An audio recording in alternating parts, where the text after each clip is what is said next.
Okay, today I'm going to be talking about ghost notes on bass. First, I'll explain what a ghost note is. A ghost note is not actually well, it is a note, but it doesn't have a sound. It's more like a thud. It's more rhythmic, percussive sound instead of having like a tone to it. A lot of times, bass players use that to emulate like a bass drum, even to the point of sounding like this.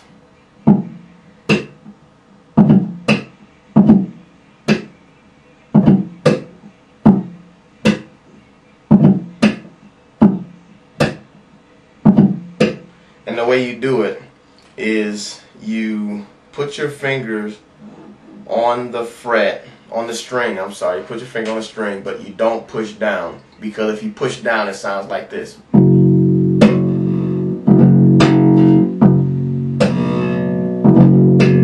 And you don't want that. You want the percussive sound. And you only get that from putting your finger on the string, but you don't push it down. And again, the same thing I was just doing. I was showing an example of what it would sound like in the actual, if you were actually playing. First, I'll do what the drum will actually sound like.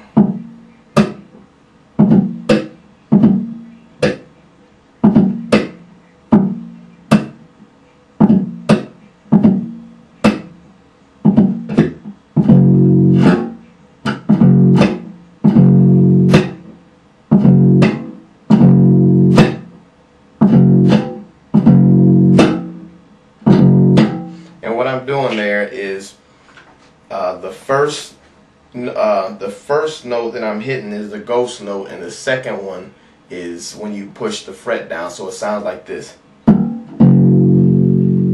So again, you don't fret the note on the first one, and on the second one you fret it.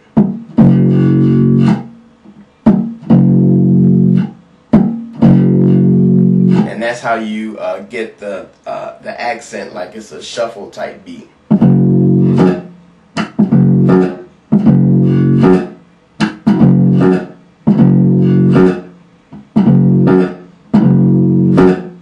And if you want to, you can put a metronome on or something and just practice using your fingers with just the ghost notes, because it's not just using what application I'm showing you. You can play ghost notes all through pretty much any song where you have empty spots where you want to kind of fill things in a little bit. Sometimes you can add ghost notes in there too. But what you want to do is just put your finger on the fret and then just do some quarter notes or something. 1, 2, 3, 4. 1, 2, 3, 4. Go into eighth notes. 1, 2, 3, 4. 1, 2, 3, 4. And just get yourself familiar with that feel. And I recommend doing it with a metronome or some type of drum machine or something, because you're going to be working hand in hand with the drummer, and you don't want to have your ghost notes off to what the drummer's doing, and then it clashes. You want to be able to play together. So that's why it's very important to play with a metronome or a drum machine or something, so you get the proper timing. Okay, now I'm going to play a groove using ghost notes and see if you can pick out where the ghost notes actually are.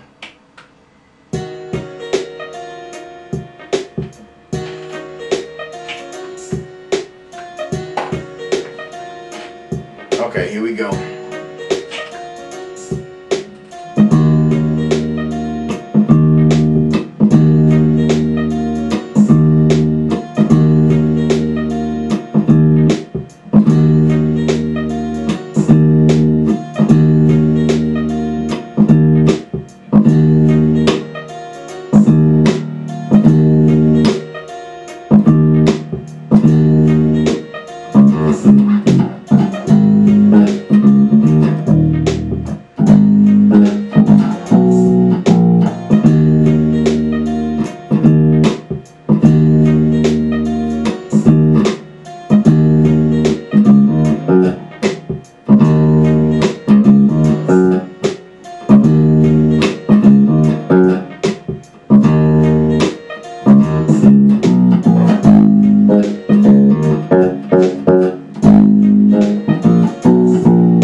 notes all through there, and what it does, it makes it sound more funky instead of just playing the straight notes. Once you learn how to incorporate ghost notes in your playing, it'll become a natural thing. Right now, if you're not familiar with doing it at all, it's going to feel foreign to you to the point of not sounding musical. And once you get it down in your fingers and know how it's supposed to sound, then it'll become second nature. So with that, I'm going to play another groove also with ghost notes in it. Let's see here.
Okay, you don't have to just only use ghost notes in fingerstyle. When I say fingerstyle, it means just picking with your fingers.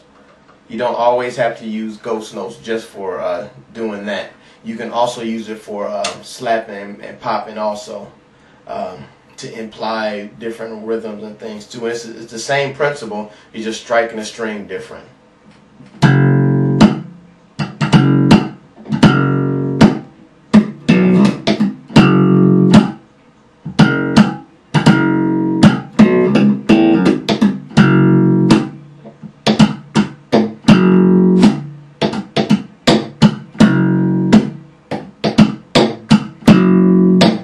Okay, I'll play that to a groove.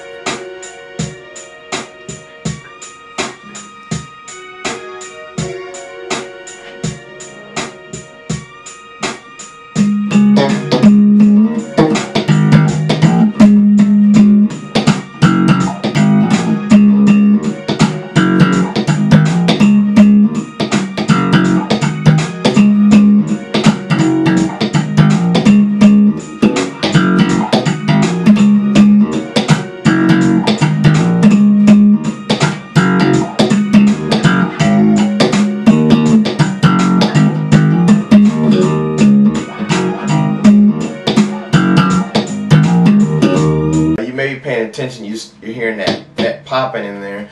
Those are ghost notes also. I'm not actually popping a note. I'm not doing that. I'm actually just, my fingers are already resting on the G string anyway, so in between playing, I'm just pulling on it, making that popping sound, and those are ghost notes also. They're not fretted. My fingers are laying across it to keep it from ringing, but it's not pushing it down the fret to actually get a tone.